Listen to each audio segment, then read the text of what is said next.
ये जी 12 वाट हमारी वारंटी में, अपनी वारंटी में, ठीक है। शरोज ये कितना पीस है ये वाला जो ये भी जा रहा है? 1500 पीस। कहाँ पे कहाँ पे जा रहा है ये?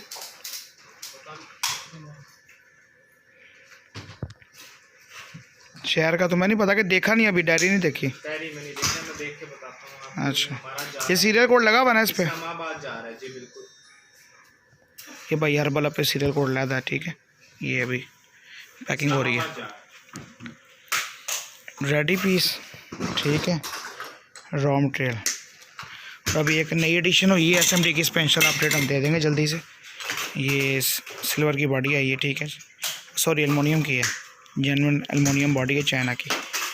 स्पेशल अपडेट में जल्दी दे दूंगा, अच्छे रेट्स में, मार्केट से 10 से 15 रुपये कम रेट पे आपको वारंटी में इंशाल्लाह ये देखने को मिल जाएगी। मुकम्मल set with box, without box माल, ये वारंटी में, ठीक है। और डिफ्यूज़र लग रहा है, प्रिंटिंग हो रही है। एसकेडी चाहिए हो तो एसकेडी भी मिल जाएगा।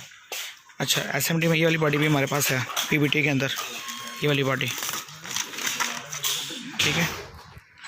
ये अगर किसी को चाहिए हो तो ये भी मिल जाएगी। पैकिंग चल रही है, किसकी पैकिंग कर रहे हो? ये वाले इस्लामाबाद वाली पैकिंग कर रहे हो, चलो ठीक है जी। ये क्या है, ये आया है कि जा रहा है? DOP आई है, नहीं है। अच्छा, ये जी गोल्डन DOP, ठीक है, 12 वाट में, गोल्डन कलर में, ठीक है। अगर किसी को चाहिए हो तो रब्ता कर सकता है। छोटी सी अपडेट है, देता रहता हूँ मटेरियल के वाले से। किसी को चाहिए हो तो फ़ोन करें, रब्ता करें, माल इंशाल्लाह बिल्टी करवा देंगे।